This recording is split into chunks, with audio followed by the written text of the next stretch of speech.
Assalamualaikum warahmatullahi wabarakatuh. Al-Fatihah. A'udzu billahi minasyaitonir rajim. Bismillahirrahmanirrahim. Alhamdulillahi rabbil alamin, arrahmanir rahim, maliki yaumiddin.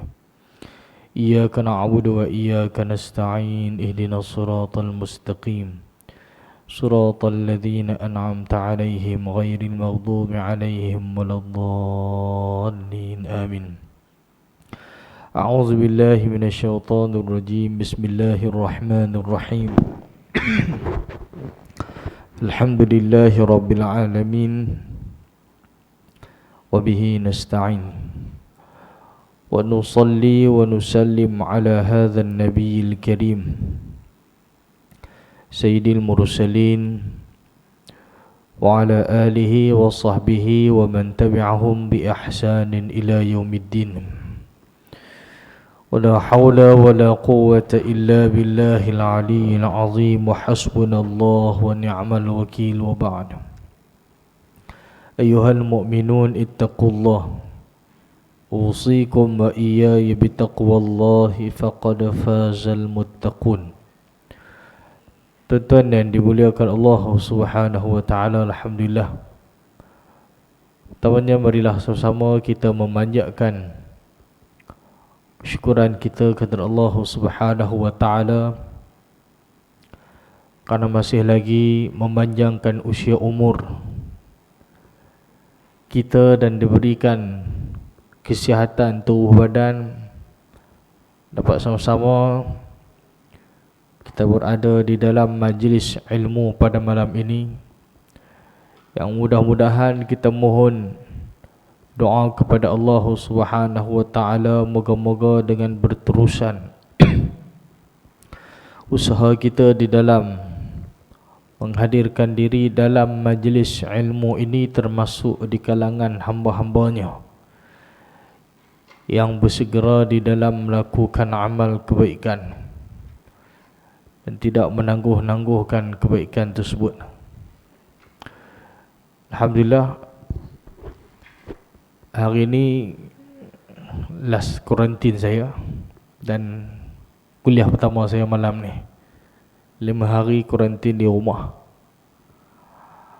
Hampir 20 hari musafir saya di Syria, Turki. Suara pun tak berapa ada ni, tuan-tuan sekalian.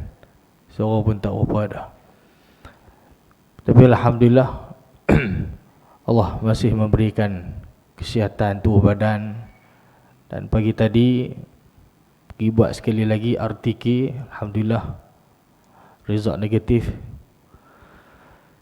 Dan mudah-mudahan kita doakan kepada semua umat Islam, saudara-saudara kita diberikan kesihatan yang baik untuk meneruskan kehidupan di atas muka bumi Allah Subhanahu wa taala ini, yang sememangnya memang banyak ujian.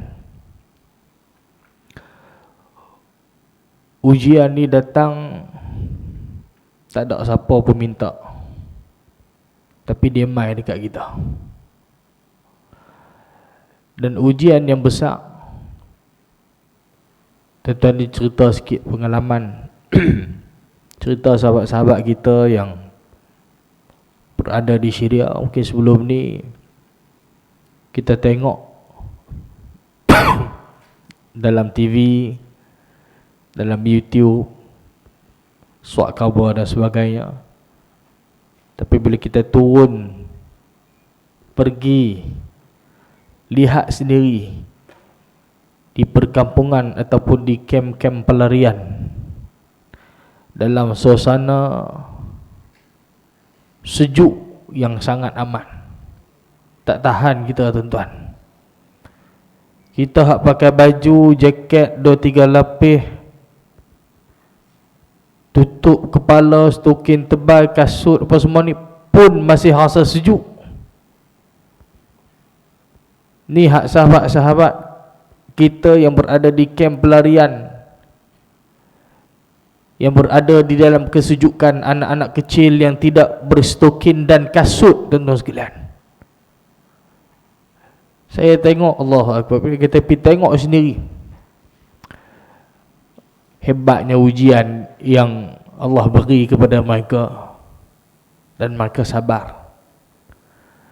Datang, kita bawa sedikit bantuan, beri makanan dan sebagainya, seronok depa tuan-tuan, seronok.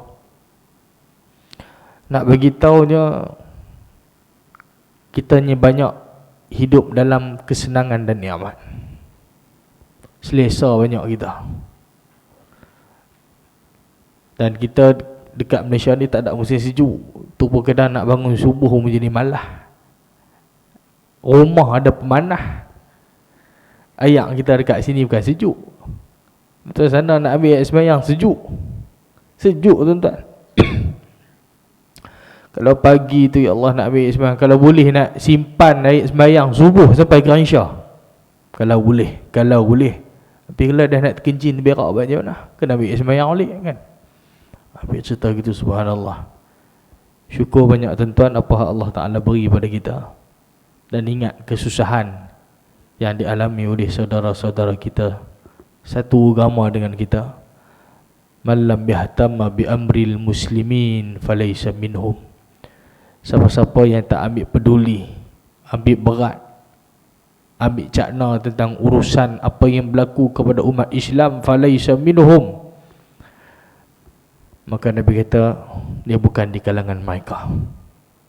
Jadi atas dasar itulah kita saling membantu, ambil tahu tentang apa yang berlaku, bukan sekadar di Malaysia, bukan saudara-saudara kita yang di luar sana. Mudah-mudahan Allah Ta'ala memberikan kesabaran kepada mereka, dan kita juga. Sabar ni kena minta pada Allah.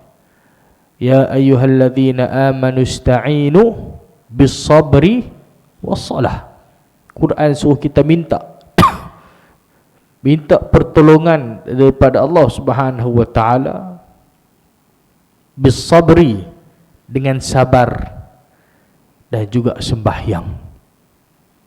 Tuan-tuan dan dimuliakan Allah Subhanahu wa taala sekalian, jadi insya-Allah malam ni kita sambung kajian kitab kita. Malam ni bukan Bahrul Mazi lah.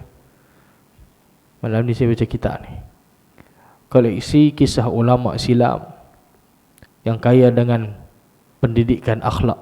Rasul mulia, umat mulia, akhlak mulia. Kita sambung pada bab yang kedua. Tajuk kita pada malam ini ialah celaan yang membakar semangat. Satu kisah yang akan sama-sama kita kongsikan pada malam ini.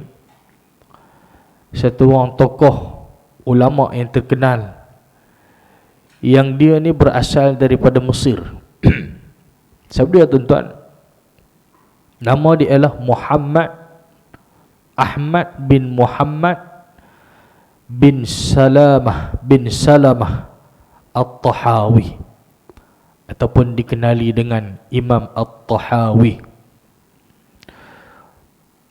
Dan kunyahnya itu adalah Abu Ja'far.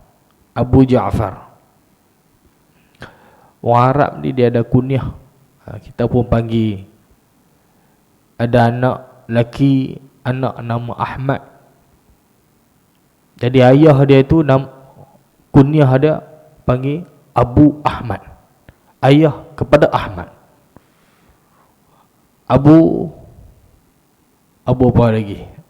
Mansur, contoh anak dia nama Mansur. Abu Mansur. Bapa ayah kepada Mansur itu, dia panggil kunyah. Dan Imam At-Tahawi lahir di satu tempat desa yang bernama Taha. Tahawi.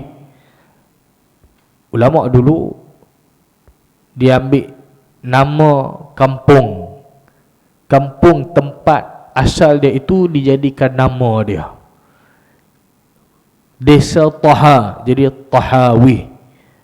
Imam Nawawi pun sama, perkampungan Nawawi. Gitu.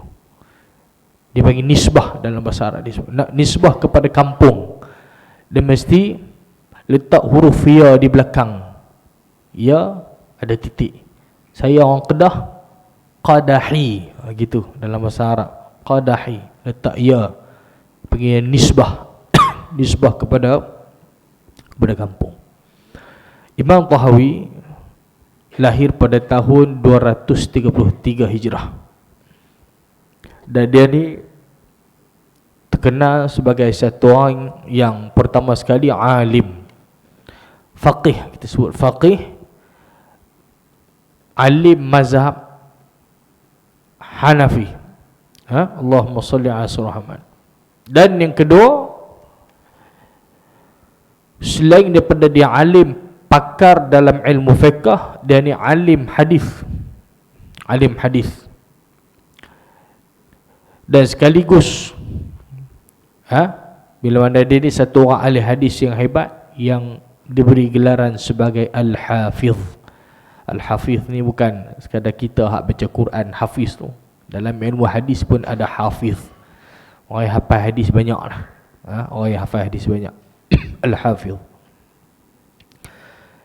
Jadi setiap orang yang membaca buku-buku yang dikarang oleh Al-Imam At-Tahawi, antaranya seperti kitab Syarah Ma'anil Athar dan Syarah Mushkil Athar, Al-Athar, dan lain-lain kitab yang dikarang oleh Al-Imam At-Tahawi.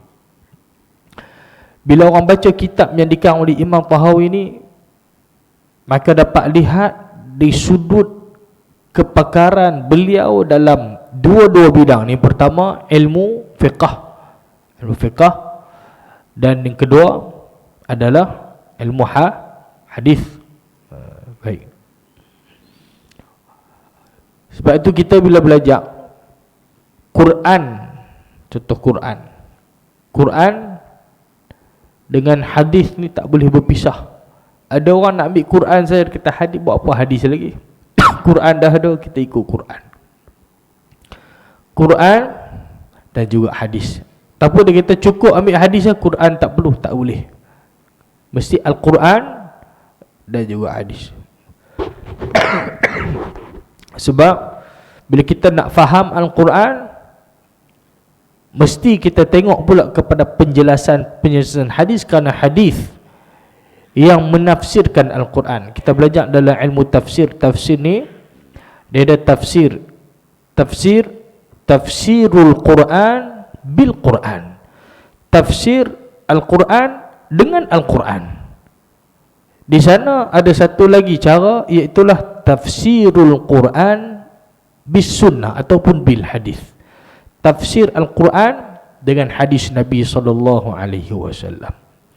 Kita tak boleh nak memahami ayat Al-Quran dengan sempurna, melainkan kita merujuk kepada hadis Nabi yang mendetailkan perkara yang disebut umum dalam Al-Quran. Sebagai contoh, Allahumma salli ala Sayyidina Muhammad. Quran suruh kita sembahyang. Apa ayat perintah sembahyang dalam Quran? Wa aqi mussalah, kan? Suruh sembahyang. Quran bagi tahu tak sembahyang berapa rakaat? Nak baca apa? Bila waktu sembahyang? Tak ada. Yang menjelaskan perkara tersebut adalah hadis Nabi SAW. Sahabat bila dia tengok perbuatan Nabi itu, bila Nabi kata sallu kama ra'aitumuni usalli, sembahyanglah kamu semua seperti mana kamu melihat aku sembahyang. Jadi sahabat tengok perbuatan sembahyang Nabi, oh macam ni Nabi sembahyang, macam ni, ada rukuk, ada sujud, i'tidal, Nabi baca sikit-sikit, dan Nabi ajarkan kepada para sahabat Nabi SAW. Jadi nak faham Al-Quran, mesti kita kena memahami hadis Nabi SAW. Hadis dia banyak jenis pula, tuan-tuan. Nak kena tahu, nak kena beza pula hak mana hadis sahih, yang mana hadis hasan, yang mana hadis dhaif, yang mana hadis maudhu', macam-macam jenis hadis, macam-macam jenis hadis. Tapi dari sudut kesahihan disebut hadis sahih adalah hadis yang kuat lah, yang paling tinggi kita kata rawahul Bukhari, rawahu Muslim, ataupun rawahul Bukhari wa Muslim, ataupun disebut rawahu Syaiqan. Dua orang syekh, ini Bukhari dan Imam Bukhari dan Muslim. Jadi hadis sahih. Dan di sana bawah sikit ada hadis hasan, bawah sikit hadis dhaif, bawah lagi hadis maudhu'. Hadis maudhu' ni ada hadis palsu lah, hadis palsu. Nabi tak sebut, tapi dia saja reka. Dia kata ni hadis Nabi, Nabi ada sebut. Contoh, ni contohnya nak bagi tahu. Hadis maudhu' tak boleh riwayat, tapi kalau nak abang bagi tahu dekat orang bahawa hadis ni hadis palsu, boleh bagi abang. Ni nak bagi faham ni contoh. Nabi tak habang pun ni hadis dan ini bukan hadis Nabi, dia saja buat contoh. Dia berniaga, dia nak bagi perniagaan dia untung, nak bagi orang ramai, orang beli perniagaan dia. Dia berniaga, contoh dia berniaga mau masuk sahabat, dia satu orang petani, duk bercucuk tanam macam-macam hasil. Dia nak pergi jual buah terung, dia nak bagi orang ramai beli buah terung dia. Dia pun buat reka satu hadis. Dia kata man akala bazinjan dakhala al-jannah. Siapa makan buah terung masuk syurga. Contoh-contoh dah tak ada ni, nak habaq lagi faham. Orang pakat mai beli. Ni hadis Nabi ni, dia kata. Nabi tak sebut pun itu kan hadis Nabi. Kan? Palsu, itu makna palsu. Dan kita kena ingat di sana ada ancaman daripada Nabi SAW bila Nabi kata man kadzaba alayya muta'ammidan falyatabawwa maq'adahu minan nar. Siapa yang berdusta atas namaku, ni Nabi bagi tahu, maka siap sedialah. Nabi kata dalam api neraka dah ada tempat duduk dah dia. Tempat duduk dia dah ada dah. Siapa yang berdusta atas nama Nabi. Nabi tak kata, Nabi tak sebut pun itu hadis, dia saja buat reka. Itu bahaya. Sebab itu alhamdulillah hari ini ada kesedaran daripada masyarakat kita. Bila kita baca hadis, orang ramai tanya, Ustaz, hadis yang Ustaz baca tadi hadis sahih ke? Orang nak tahu status hadis. Dulu mungkin kita tak ambil tahu sangat, kira hak tu bunyi hadis kira ambil semua kan. Tapi ada kesedaran orang nak tahu kedudukan ini hadis apa, kategori macam mana, hadis sahih ke, hadis hasan ke, hadis dhaif ke. Apatah dia kalau ini hadis maudhu' lagi bahaya. Disebarkan, dia bercerita dekat hadis-hadis. Duduk dalam Rajab, Sya'ban, hadis-hadis tentang fadilat ni macam-macam tu. Sekarang ramai hadis-hadis yang tak sabit pun. Dia pun kira itu hadis, dia pun masuk dalam WhatsApp, pergi sebar semua pakat duk share rupa hadis palsu. Hati-hati. Tanya dulu, rujuk betul ke tak hadis ni. Baik tuan-tuan sekalian, kemudian Imam At-Tahawi Abu Ja'far tadi, nama Abu Ja'far At-Tahawi, dia ni orang biasa lah, orang biasa. Dia ni bukan pengikut mazhab Hanafi, bukan pengikut mazhab Hanafi. Akan tetapi dia ni pengikut mazhab Syafi'i, mazhab Syafi'i. Dan beliau mempelajari mazhab ini daripada pak cik dia. Pak cik ni nama apa? Pak cik ni bernama Abu Ibrahim Al-Muzani. Ini juga imam ulama hebat, Imam Al-Muzani. Imam Al-Muzani siapa tuan-tuan? Tulis Imam Al-Muzani ni adalah salah seorang anak murid Imam Al-Syafi'i, Imam Al-Muzani. Ini sama-sama ulama hebat. Nak jadi cerita tuan-tuan sekalian, satu hari Allahumma salli ala sayyidina Muhammad. Pada satu hari Imam At-Tahawi ni dia banyak melakukan kesilapan di dalam membaca kitab fiqh. Dia ada silap yang dia buat. Dia baca kitab fiqh di hadapan pakcik dia tadi, Imam Al-Muzani. Imam Al-Muzani bila dengar dia ni baca salah, terus dia mencela dan memaki Imam Al-Tahawi. Ini sebelum jadi hebat lah, sebelum jadi hebat ni. Kena cela, kena maki dalam keadaan emosi dia tadi. Imam Muzani kata, demi Allah, sumpah ni, dia kata demi Allah, engkau tidak akan berjaya dalam pelajaran. Tu dia. Satu orang dia pergi sumpah dekat Imam Tahawi, dia kata kalau macam ni cara baca kitab fiqh pun salah, demi Allah engkau tidak akan berjaya dalam pelajaran. Dia ni bila dengar orang kata macam tu, dia kata celaan yang membawa kepada semangat, Datuk sekalian. Celaan yang membawa kepada semangat. Baik.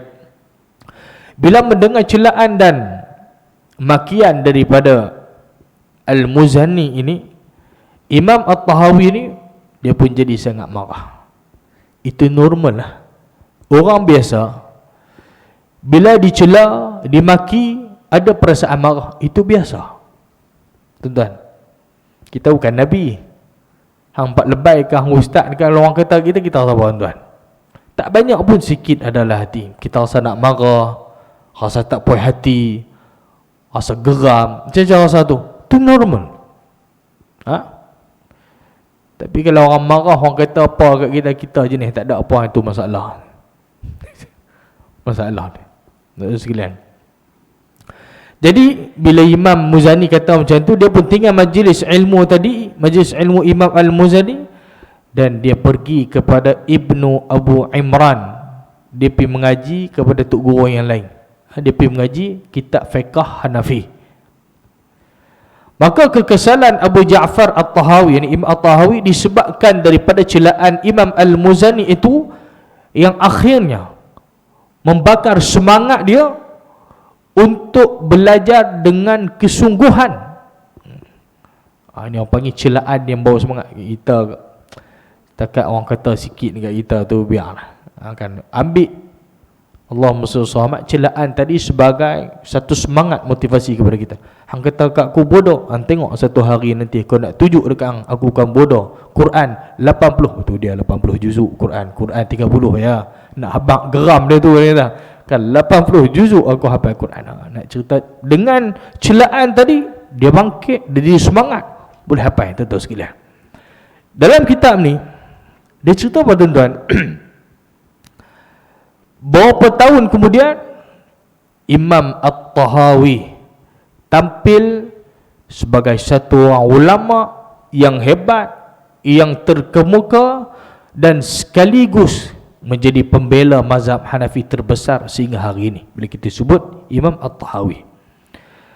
Dan kepakaran dalam hadis membuatkan ijtihad Imam Abu Hanifah yang sebelumnya itu dikenali sebagai ahli ra'yi, dilihat sangat dekat dengan Nabi sallallahu alaihi wasallam. Maka Al-Muzani telah lama wafat apabila Abu Ja'far At-Tahawi menjadi ulama terkemuka. Jadi dia pun jadi hebatlah. Dulu dia kata dekat Imam At-Tahawi ni, cara macam ni hang takkan berjaya lah dalam pelajaran. Dia bersumpah. Kata Abu Ja'far At-Tahawi, semoga Allah merahmati Abu Ibrahim Al-Muzani. Sebab apa? Jikalau dia masih hidup pada saat ini, beliau perlu membayar kafarah untuk menebus sumpahnya. Kan dia bersumpah tadi, demi Allah, kamu ni wahai Tahawi tak akan berjaya, tidak akan berjaya dalam perjalanan. Itu sumpah Al-Muzani. Kata Imam Tahawi, kalau Imam Muzani hidup lagi, dia kena bayar balik kafarah untuk menebus sumpah dia dulu. Dan kisah ini kita boleh lihat dalam buku-buku tulisan yang dikarang oleh Al-Hafiz Abu Abdillah Al-Zahabi, seperti kitab Tazkiratul Huffaz dan juga kitab Siyarul A'lamun Dumala dan lain-lain kitab.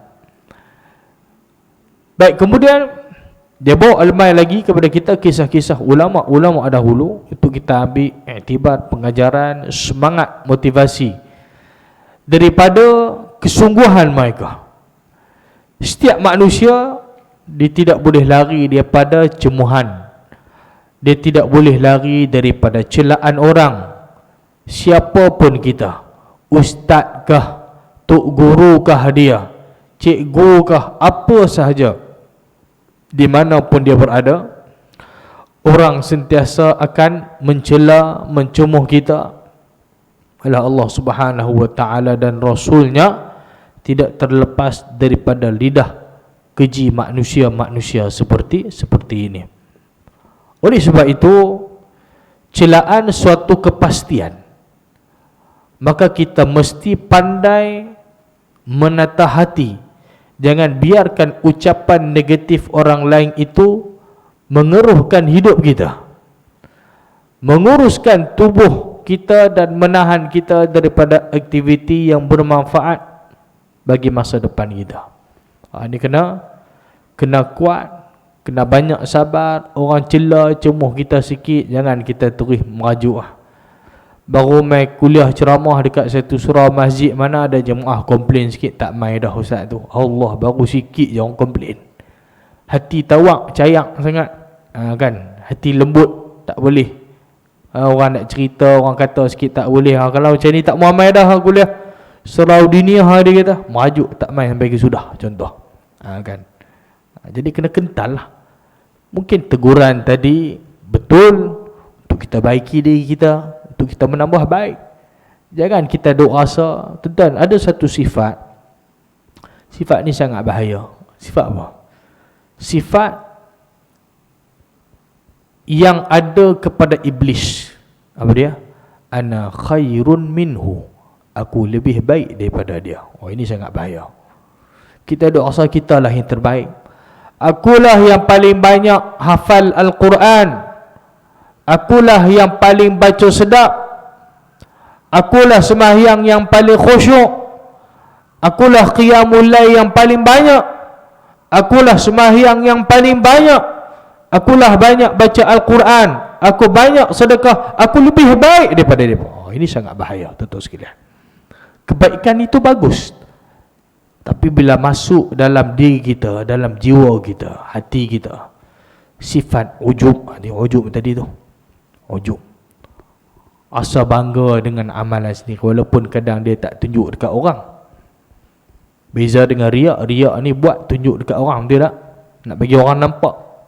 Pada ru'yah, lihat. Riak, bagi orang nampak. Betul, orang pun puji kita, kita pun jadi biskut Mary cicah roti tu, kan? Cicah roti ngayak kopi cap gantang, sedap kan? Kopi cap gantang, tuan-tuan sekalian. Kopi dekat Turki pahit, tuan-tuan. Dia kalau dia suap kopi tu, saya memang tak mau ambil tahu dah yang pahit. Sama dekat Syria, orang Arab punya kopi pahit, tuan-tuan. Kita kopi kita, kau tuan-tuan potong kaki. Dia punya kopi pahit, ubat. Kita ni tak akan pahit, tuan-tuan sekalian. Baik. Jadi Allah SWT tak mana tadi, tuan-tuan, cerita kopi ni pasal apa? Tak mana ni? Ujuk tadi, kan? Ujuk ni kita tak tunjuk dekat orang, orang tak nampak.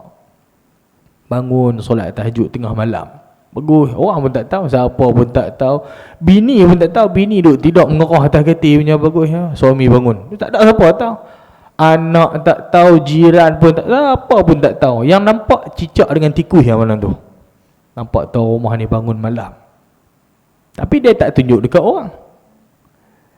Tapi dia jadi kot lain pula, tuan-tuan. Dia bangun tu dah, sebelum nak takbiratul ihram tu, sebelum nak takbir, pergi buka tingkap rumah sebelah, tengok jiran duk tidur lagi karut, aku seorang yang bangun tahajud malam ni.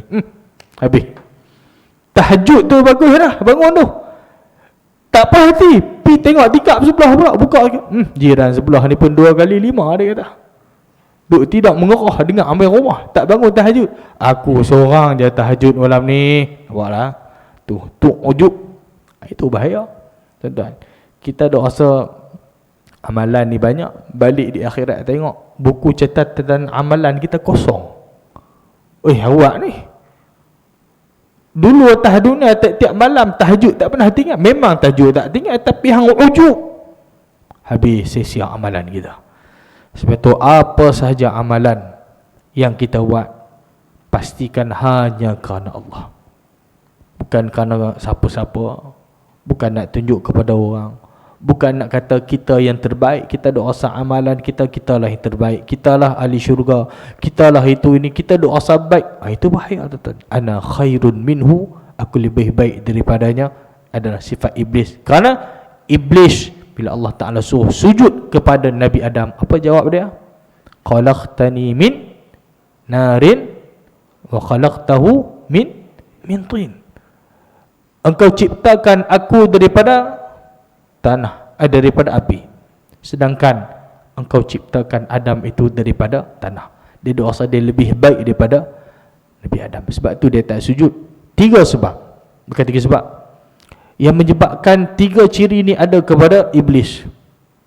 Quran sebut apa?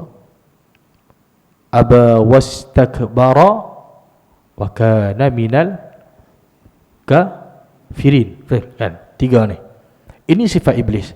Pertama, dia enggan, ketegang, kita kata, tak mau sujud.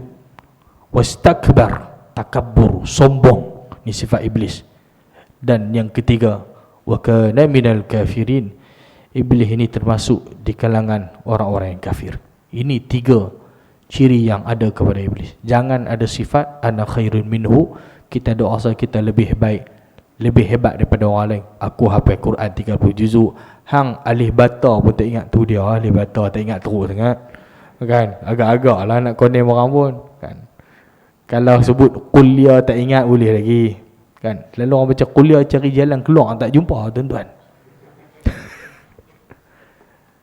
La a'budu ma ta'budu wala antum 'abiduna ma a'budu wala ana 'abidu ma 'abadtum wala antum 'abiduna ma a'budu wala ana 'abidu ma 'abadtum wala makmum kat belakang dah geram dah Pak Haji tu. Lakum lakum dinukum waliyadin. Sebut lakum baru cari jalan keluar tak jumpa tuan.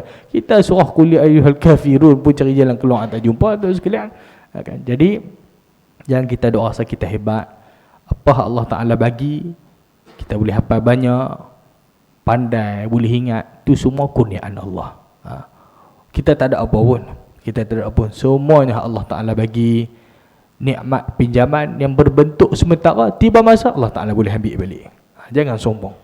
Ada orang kaya boleh jadi kaya sekelip mata, tapi sekelip mata juga Allah Ta'ala boleh ambil balik segala kekayaan dia, jatuh miskin papa ke dana, sampai akhirnya nak kena jual rumah, jual kenderaan sebab nak guna duit.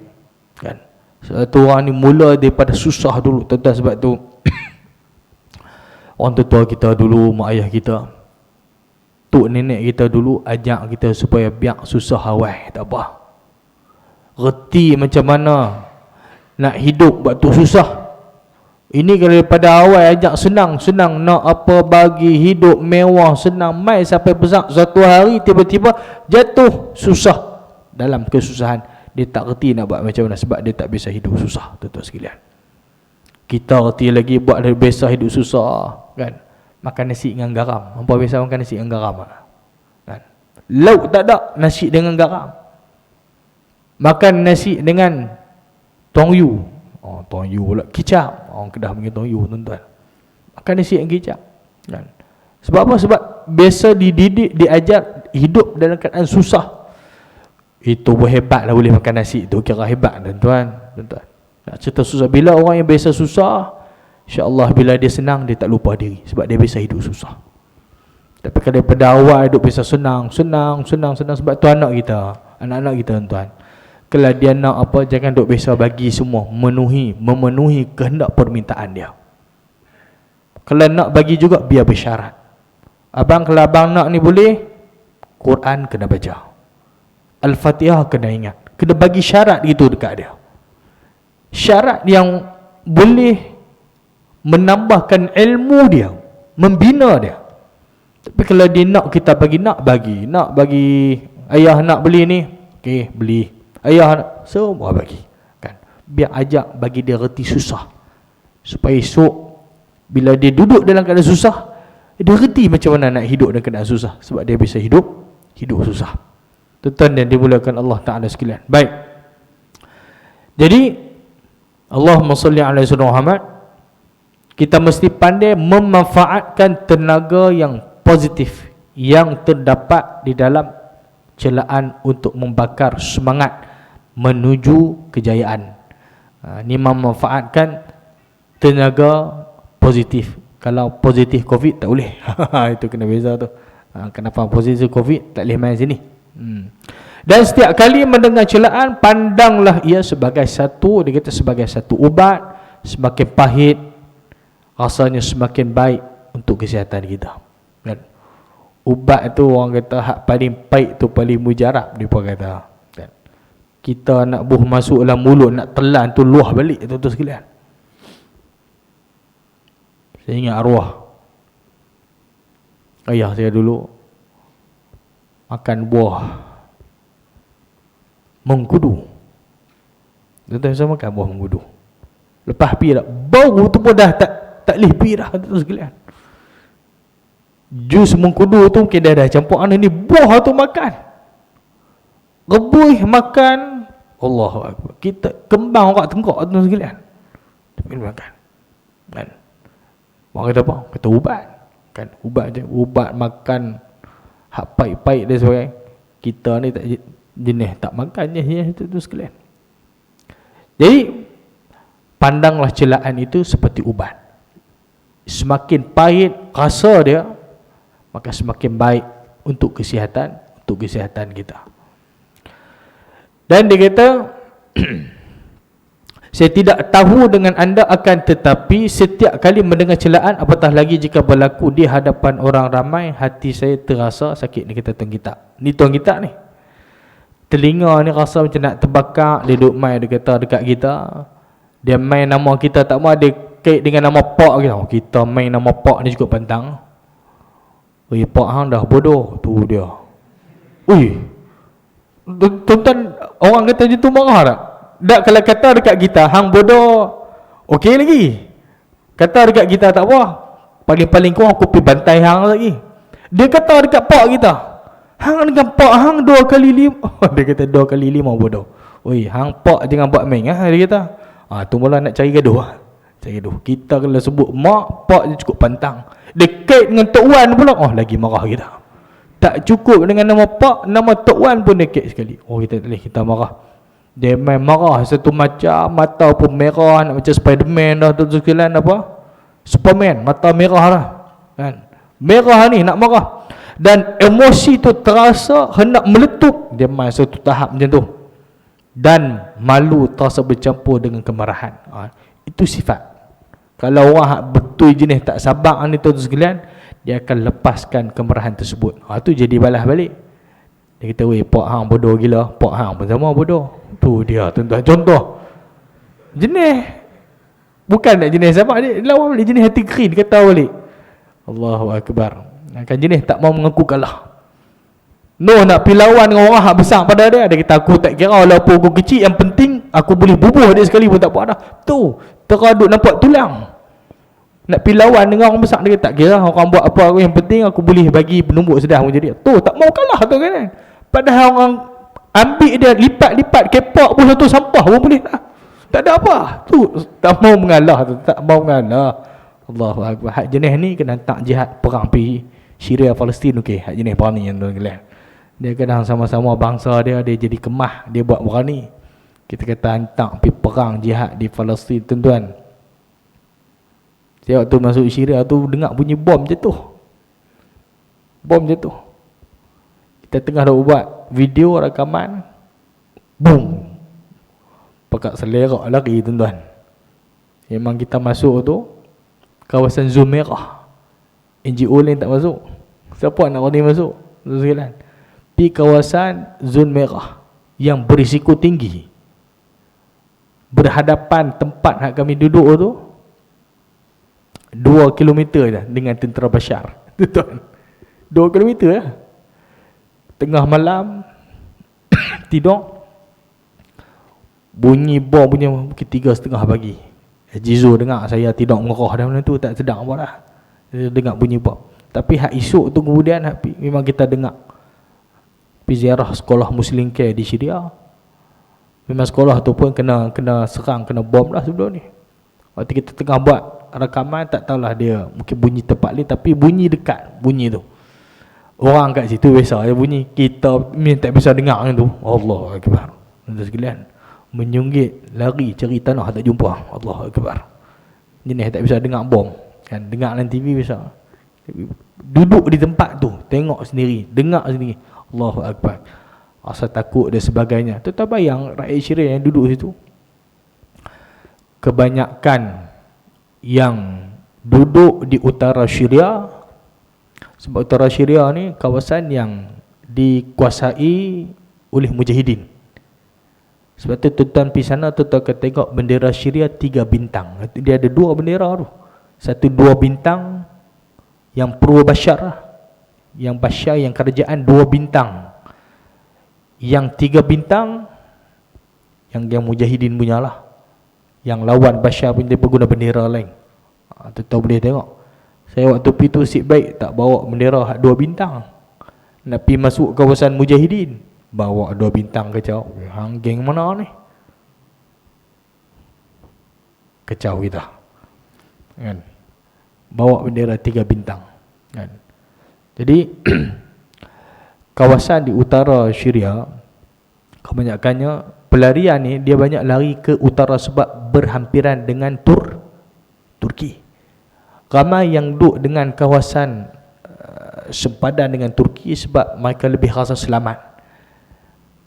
Contoh seperti wilayah Idlib yang kami pergi tu, memang tentera Turki ada situ, memang mereka rasa aman lah. Tapi pelarian banyak lah. Sini ada kemah, kem-kem pelarian. Allah, tuan-tuan tengok. Saya tak boleh nak gambar je daripada duduk situ.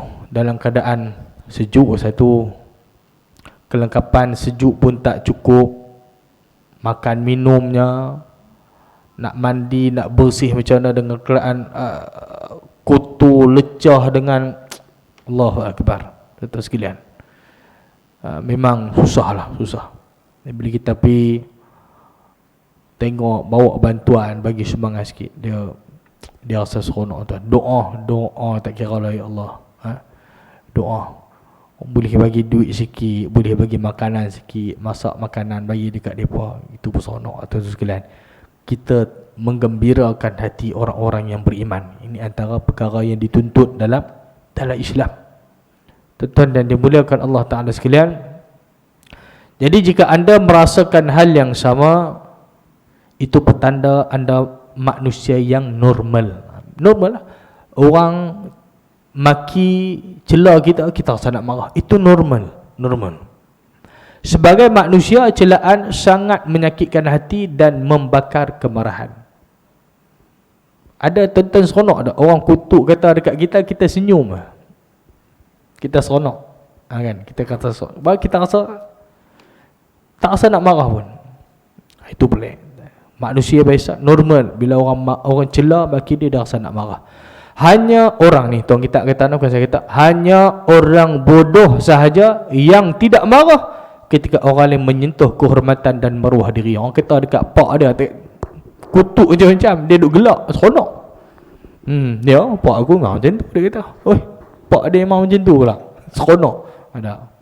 Itu orang yang tak normal. Imam Asy-Syafi'i kata, sesiapa yang digesa untuk marah namun dia tidak marah, nak cerita sifat normal yang ada kepada manusia ni,